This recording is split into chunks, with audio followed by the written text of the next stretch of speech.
मलून खातून को होलो फिरा से कोई हमदर्दी नहीं है। आप लोगों का इस बारे में क्या ख्याल है कि क्या हाइमा आना और हलीमा सुल्तान ऐसा करती?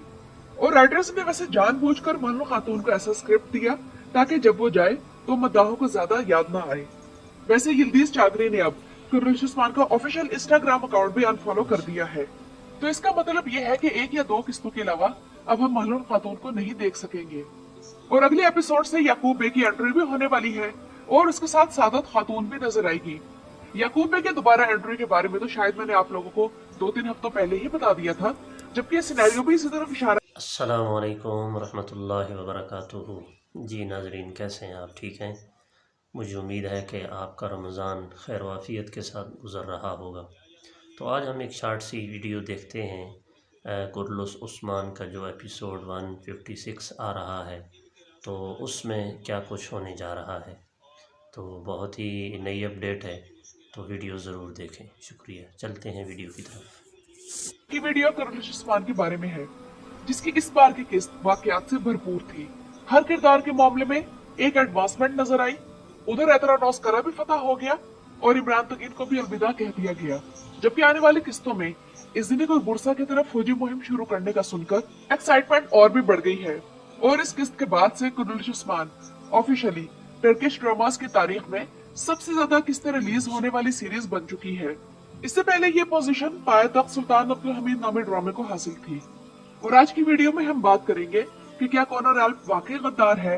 अलाउद्दीन और गोचा की शादी के हवाले से आने वाला सिनेरियो क्या होगा। अगली किस्त में याकूब बे की फिर से एंट्री हो रही है, तो नाज़रीन इकराम, याकूब बे की इस मौके पर एंट्री से सिनेरियो में कौन सी जबरदस्त तब्दीलियां आने वाली है। इसके अलावा ओरहान और होलोफिरा के हवाले से आने वाला सिनेरियो डिस्कस होगा। कायन मास के हवाले से आने वाला सिनेरियो क्या हो सकता है। और इतनी अच्छी किस्त के बावजूद कुर्रश उस्मान की इस बार की रेटिंग इंतहाई कम क्यों रही। तो नाज़रीन इकराम, इन सब पर बात करने के साथ साथ आप लोगों को इस ड्रामे के हवाले से कुछ अहम खबरें भी दी जाएंगी। तो सबसे पहले वीडियो शुरू करते हैं एक अहम खबर से कि मलून खातून के बारे में कंफर्म हो चुका है कि वो किस्त नंबर 156 या 158 से कुर्रश उस्मान से जा रही है। वैसे इस वक्त हम जिस मलून को देख रहे हैं, इसे कुर्रश उस्मान से चले ही जाना चाहिए, क्योंकि मिसाल के तौर पर आप इसी किस्त को देख लें जिसमें मलहून ओरहान को फोर्स करती है कि वो जाए और एल्चम खातून को तसल्ली देकर आए, क्योंकि ना तो इसकी माँ है और बाप उसका कैद में है और भाभी कत्ल हो चुकी है। लेकिन नाज़रीन इकराम, होलो फिराके में तो माँ बाप नहीं है, कोई बहन भाई भी नहीं है और उसके वाहिद रिश्तेदार उसकी आंटी ओलिविया भी उसे धोखा दे चुकी है। लेकिन फिर भी मलून खातून को होलो फिरा से कोई हमदर्दी नहीं है। आप लोगों का इस बारे में क्या ख्याल है कि क्या हाइमा आना और हलीमा सुल्तान ऐसा करती? और राइटर्स ने वैसे जानबूझकर मलून खातून को ऐसा स्क्रिप्ट दिया ताकि जब वो जाए तो मद्दाहों को ज्यादा याद ना आए। वैसे यिल्दीज चागरी ने अब कुर्रश उस्मान का ऑफिशियल इंस्टाग्राम अकाउंट भी अनफॉलो कर दिया है। तो इसका मतलब ये है कि एक या दो किस्तों के अलावा अब हम मलून खातून को नहीं देख सकेंगे। और अगले एपिसोड से याकूब बे की एंट्री भी होने वाली है और उसके साथ सादत खातून भी नजर आएगी। याकूब बे की दोबारा एंट्री के बारे में तो शायद मैंने आप लोगों को 2-3 हफ्तों पहले ही बता दिया था, जबकि सिनेरियो भी इसी तरफ इशारा कर रहा था कि अलाउद्दीन और गोचा की शादी याकूब बे की मौजूदगी के बगैर हो ही नहीं सकती। तो एक तो याकूब बे की दोबारा एंट्री करवाने का मकसद अलाउद्दीन और गोचा की शादी करवाना है, और दूसरा ये कि याकूब बे के आने से शायद राइटर्स वो तारीखी वाकया हमें दिखाना चाहेंगे जो ओरहान और महमद बे की दुश्मनी का है, जब मंगोलों के चावदार ततारी कबीले के जरिए जर्मैनों ने कराचा हिसार किले पर हमला करवाया था और ओरहान गाजी ने उसे रोका था। तो ये वाकया हमने अभी तक नहीं देखा। और वैसे अलाउद्दीन और गोचा का सिनेरियो पिछले 2 किस्तों से बोरिंग चल रहा था, लेकिन याकूब बे की एंट्री से अब वाकयात हीट पकड़ लेंगे। मैं सोच रही हूँ कि याकूब बे की क्या हालत होगी जब उसे अलाउद्दीन और गोचा का मालूम होगा। बहरहाल अब तो तय हो गया है कि इनकी शादी उस्मानी इमारत की बका के लिए भी जरूरी है। तो एल्कॉन फैंस के लिए खुशखबरी है कि इनकी शादी इसका मतलब है अब होकर रहेगी। लेकिन नाज़रीन इकराम, याकूब बे के आने और इमरान तगीन के मरने के बाद क्या अब कायून मास की गद्दारी का राज खुल जाएगा? तो मेरे ख्याल में कायून मास तो इस बारे में खुद ही बता देगा कि मेरी फैमिली को यरगमाल बनाकर मुझसे ये सब कुछ करवाया गया, जबकि यही काम याकूब बे ने जरकोताय के मामले में भी किया था। तो सवाल ये है कि क्या कायून मास को माफ कर दिया जाएगा जिस तरह उस्मान बे ने जरकोताय और उलगन को माफ किया था? तो नाज़रीन इकराम, मेरे ख्याल में तो कायून मास को सजा होनी चाहिए, क्योंकि जरकोताय ने कोई ऐसी इन्फॉर्मेशन नहीं दी थी जिससे उस्मान बे को कोई नुकसान पहुंचा हो। लेकिन कायून मास की इन्फॉर्मेशन उस्मान बे के बहुत से लोगों की शहादत का सबब बनी थी, जिनमें औराज बे पहले नंबर पर है। तो अब देखते हैं कि कायवन मास का क्या अंजाम होता है। अब अगर ओरहान और होलोफिरा के सिनेरियो की तरफ आए तो नाज़रीन इकराम, शुरू में इन दोनों का किरदार, इनकी आपस की केमिस्ट्री, एजम सेना के बोलने का नरम अंदाज, चाहे इनके 2 मिनट के सीन हो तो उनमें भी नजर आ जाता था। लेकिन अजीब बात यह है कि इन दोनों का तारीखी सिनेरियो क्यों बिगाड़ा गया, तो मुझे इसकी वजह यही समझ में आती है कि ओरहान और होलोफिरा के किरदार ये सीजन शुरू होने के फौरन बाद ही काफी पॉपुलर हो गए थे और कुरैश उस्मान की टीम को यह डर लगने लगा था कि इस ड्रामे के मेन किरदार यानी उस्मान, बाला और मलहम वगैरह इन दोनों के पेयर के सामने ओवरशैडो हो जाएंगे। इसलिए ओरहान बे के किरदार को भी बदला गया और उसे फतुहात करने वाला शहजादा दिखाने के बजाय होलोफिरा के पीछे पीछे फिरने वाला एक नाकाम आशिक बना दिया गया, जबकि उस्मान और बाला को दोबारा से लाइमलाइट में लाना शुरू कर दिया गया है। और इसी किस्त में उस्मान बे और बाला का एन लड़ाई के दरमियान दिखाए जाने वाला टैंगो डांस का सीन इसकी सबसे बड़ी मिसाल है। लेकिन ये सीन उस्मान और बाला के फैंस में काफी पॉपुलर हुआ है और इसकी एक हाइप बन गई है। लेकिन नाज़रीन इकराम, अपनी पसंद का सिनेरियो दिखाने की वजह से इस ड्रामे की रेटिंग कम हो रही है, जो इस बार गिरकर 6.40 पर आ गई। तो ओरहान और होलोफिरा के किरदारों को गलत तरीके से दिखाए जाने के बाद इस कम रेटिंग की दूसरी बड़ी वजह एल्चम खातून है, क्योंकि ये एल्चम खातून को उस तरह दिखा रहे हैं जिस तरह इन्हें होलोफिरा को दिखाना चाहिए, यानी जंगजू और बहादुर।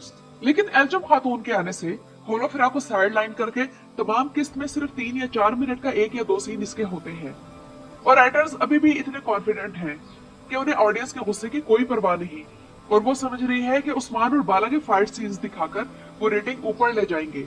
लेकिन आप लोग नतीजा देख ले कि क्या हुआ। इसके अलावा आप लोग कुरैश उस्मान और महमद बोज़दैक और ATV के ऑफिशियल अकाउंट्स पर जाके देखें, जहां इस ड्रामे के मद्दाह कमेंट्स के जरिए अपना गुस्सा निकाल रहे हैं और इनके एतराजात यही है कि होलोफिरा को साइडलाइन करके एल्चम खातून को क्यों अहमियत दी जा रही है। इसके अलावा उनको ये भी कहना है कि ओरहान गाजी की तो कई बीवियां एक सीजन में दिखाई जा सकती हैं, लेकिन उस्मान बे के पूरे बच्चे क्यों नहीं दिखाए जा सकते। और मद्दाहों का ये भी कहना है कि बेचारी फातिमा खातून जो उस्मान बे की एक ही बेटी है, तो उसे तो बिल्कुल भी स्क्रीन टाइम नहीं मिलता। और मुझे ये लग रहा है कि ताजुद्दीन नोयान वाला प्लॉट भी एल्चम को लाने के लिए था, इसलिए ताजुद्दीन नोयान को फौरन खत्म कर दिया गया था, जबकि आयशा खातून की मौत का मौमा भी हल हो गया है। और नाज़रीन इकराम, आयशा खातून के बारे में मैं अगर फाइनल रिव्यू दूं तो इसकी पर्सनैलिटी ऐसी थी कि वो बे की बीवी बनने के काबिल थी। इसके अलावा इसकी एंट्री भी बड़े पावरफुल तरीके से करवाई गई, लेकिन फिर एकदम से इसके और महमद बोज़दैक के दरमियान न जाने क्या हुआ कि एल्चम और आयशा के किरदार बदल दिए गए और हमें आज तक इसकी वजह भी मालूम नहीं हो सकी। उधर एतरानोस कला फतह हो गया है और कुरैश उस्मान के मद्दाहों के डर से ही निकला कि एक तो इस कले को ओरहान गाजी के जरिए फतह नहीं करवाया गया, बल्कि ये फतह भी उस्मान बे के नाम कर दी गई और उस्मान बे की मेहरबानी कि उन्होंने आखिर में अपने दोनों बेटों को भी क्रेडिट दे दिया। और दूसरा यह कि एल्चम खातून को इस फतह के दौरान खुसूसी तौर पर फोकस किया गया। इसके बाद आते हैं कॉनर एल्प और बोरान के सिनेरियो की तरफ। तो नाज़रीन इकराम, इस किस्त में कॉनर एल्प ने उस्मान बे का सोना चुराकर मद्दाहों को हैरत में डाल दिया है कि कॉनर बे उस्मान बे से गद्दारी कैसे कर सकता है, क्योंकि हम तो यही समझ रहे थे कि कॉनर एल्प अपने गिर्द जंगजू इकट्ठे करेंगे और कोई जाल बिछाकर इमरान तगीन को पकड़कर उस्मान बे के सामने लाएंगे कि हजरत ये ले, ये है आपका मुजरिम, या उस्मान बे के किसी और तरह काम आकर उनकी गुड बुक्स में शामिल हो जाएगा और उसके दोबारा कबीले में वापसी हो जाएगी। लेकिन अजीब बात यह है कि उसने उस्मान बे का ही सोना चोरी कर लिया। इसके बरक्स बोरान एल्प की जिलावतनी के दौरान भी वफादारी ने बहुत मुतासिर किया कि वो साय के साथ उस्मान बे के साथ लगा हुआ है और कभी मैदान जंग में उन्हें बचा रहा है और कभी वैसे, और इन दोनों का सिनेरियो अब ओरिजिनल लगने लगा है। लेकिन नाज़रीन इकराम, मैं आप लोगों को यह बताती चलूं कि कॉनर एल्प गद्दार नहीं है।